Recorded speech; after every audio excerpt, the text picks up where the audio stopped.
This is lesson 46, and we'll be discussing vocal music as well as some practice ideas for how to put all you've learned together. We're on Unit 4, More Musical Symbols and Terms, Lesson 7, Vocal Music. When a singer reads music, he or she also has to read the words, which must be sung. The words of a piece of music are placed below the notes like this. Notice that when words are below the staff, the dynamic marking is placed above the staff. So for example, here, if a piano plays along with the singer, the staff with the words is above the grand staff for the piano, like this. So here's your grand staff with the right hand and the left hands of the piano, and here is your vocal line. Lastly, he says this is a slur. It means to sing one word over two or more notes. So you'll see the word two here has a line extending it so that we sing that over two pitches. And we're going to move on to lesson 8, putting it all together. If you've come this far in the course, I just want to congratulate you for putting in the time and the disciplined effort to learn to read music. Even if you don't feel you've mastered everything we've covered, no doubt your familiarity with a page of music and your comfort level has increased markedly. Let's just go through this score and look at some of the things we've learned. We just want to note that the title of the piece will always be up here, Lil Liza Jane. The composer and or arranger will be over here. So in this case, it's just an American folk song. So it's not tied to a single composer, and it's arranged by J. Althouse. So that just means he wrote the music that accompanies it and took the time to write it out and chose which key to put it in. So first we have our tempo marking, allegro, so we know we're going to be playing that quickly or briskly. We have our time signature. We have the treble clef or G clef, which is used for the right hand of the piano, for women's voices, and for higher instruments. And then we have the bass clef or F clef over here, which is used for the left hand of the piano and men's voices and lower instruments. We have an example of a dynamic level. Remember, that tells us how loud or soft to play. This is mezzo forte or medium loud. We see a quarter note and a quarter rest and a half note and a half rest. We have a staccato dot, which tells us that this note should be detached. We have a measure number over here so that the music is a little bit easier to rehearse, especially with others. We have our grand staff over here, which is used for piano. We have eighth notes. We have whole notes. And we have a repeat sign. We have crescendo wedges here, crescendo markings. And we also have an accent, which helps us remember to play these notes with a little bit more emphasis. Over on the second page, we see our first ending and another repeat sign over here. So that's going to tell us to go all the way back to our beginning repeat sign that we saw on the first page. So the second time through this piece, we're going to skip right over top of this first ending, and we're going to jump back to here and play to the double bar line at the end of the piece. We learned about ties. That's one way we can extend the duration of a note. And then here's another dynamic marking. This is another way we can write crescendo. Notice how these dynamic markings are above the staff because the text for the vocal line is below the staff. So today we're going to be using a score to learn a song. One very helpful practice technique is to identify and separate the difficulties. So in this case, the initial difficulties would just be singing or playing the correct rhythm and singing or playing the correct notes. Just as we've done throughout this whole course, we're going to work on mastering each of those skills separately, and then we're going to put them together. One reason for separating the difficulties and practicing them in an isolated way is that it tends to minimize the number of incorrect repetitions we do. It also tends to minimize and ease frustration. We want to let each skill get easy and fairly automatic before we try putting the difficulties together. Sometimes this can mean practicing each of those difficulties separately for days or even weeks before we try putting them together. As the skill of music reading becomes more and more ingrained and practiced, you might find you don't need to separate the basic skills of reading the correct notes and reading and realizing the correct rhythm when you're learning a new piece. You might find that for the majority of the piece, you're able to just take a slow tempo and understand and realize both the correct rhythm and the correct notes at the same time.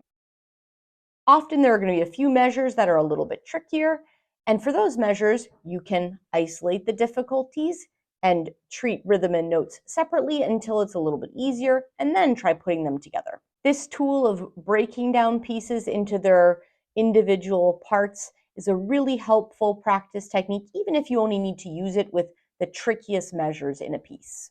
So first, we're going to focus on understanding and realizing the correct rhythm. The first thing we need to do is look at our time signature. Remember that the top number of the time signature tells us how many beats there are in a measure. So in this case, there will be 4 beats per measure. And the bottom number, this bottom 4 in this case, we could think of it as the denominator of a fraction. So in this case, it tells us that a quarter note is our beat or pulse note. From there, we can go to our note and rest value pyramids, and we can assign specific beat values to each of these notes and rests. So all quarter notes will receive 1 beat, half notes will receive 2 beats, whole notes and whole rests will receive 4 beats, and eighth notes and eighth rests will receive a half a beat each. We will use the syllable do for our eighth notes. We will use the syllables do day because those are our half beat notes. For our half notes, we will use the syllable do, but we will hold that for 2 beats. We're just going to be reading this line here because this is our vocal melody. We're just going to work on the first 4 measures together just so you get an idea of how this might work. So the first thing I'm going to do is just go ahead and mark my beats. So my first do will fall here. And quarter note is worth 1 beat in this time signature. Then I have do day. My next do falls here, do, then another do.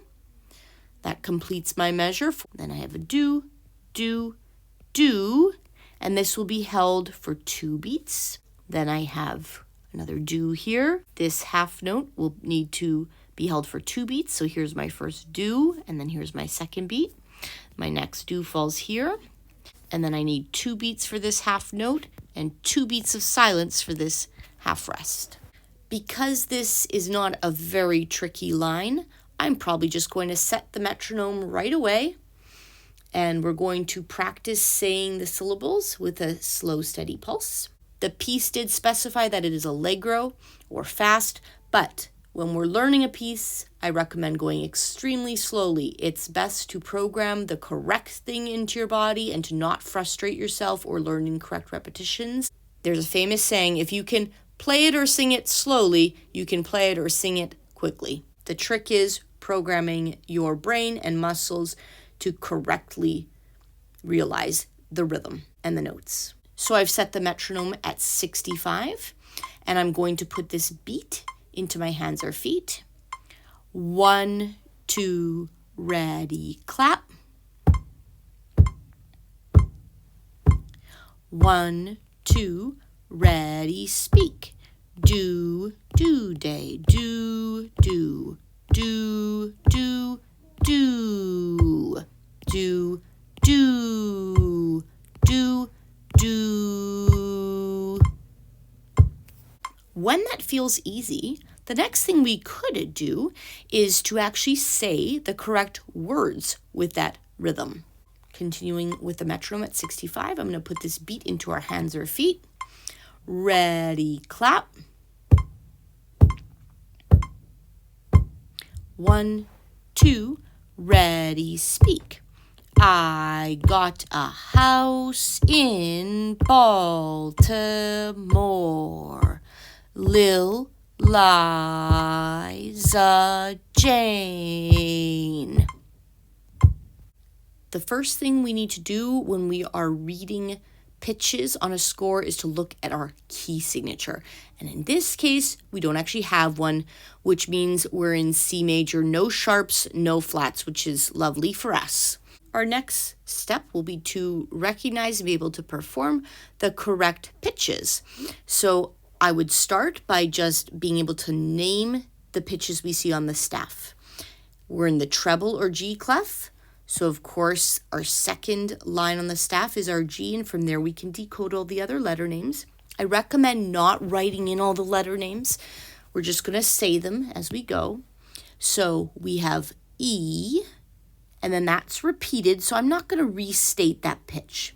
I'm going to say my next change of pitch. So here's my D, then I step down to a C, I skip up to an E, G, and again, I'm not going to repeat that G, then A, G, E, G. One reason for not repeating pitches is we do not want to give our bodies or minds the impression that the way we're going to say this now is the correct rhythm of the piece. So by eliminating repeated pitches, you kind of help keep those skills separate. So I would recommend doing that.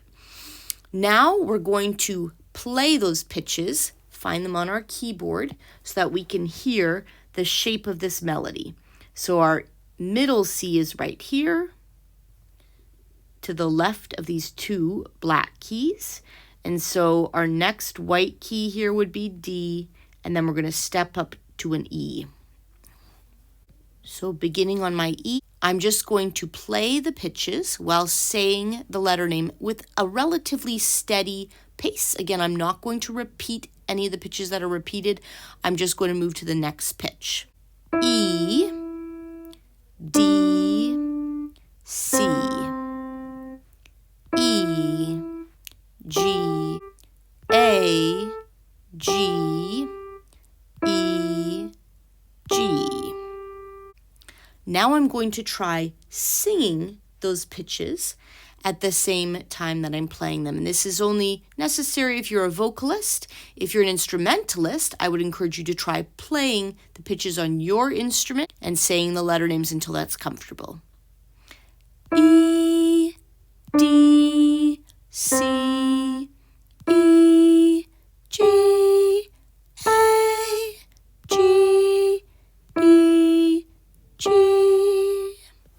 Do that until it feels fairly easy to find any of those skips.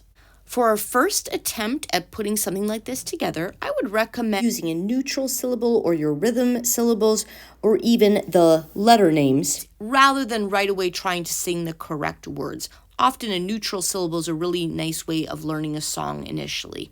I'm not going to use a metronome initially. I'm just going to keep a steady, slow beat with my hand, and I'm just going to try singing this melody with the correct rhythm on a neutral syllable.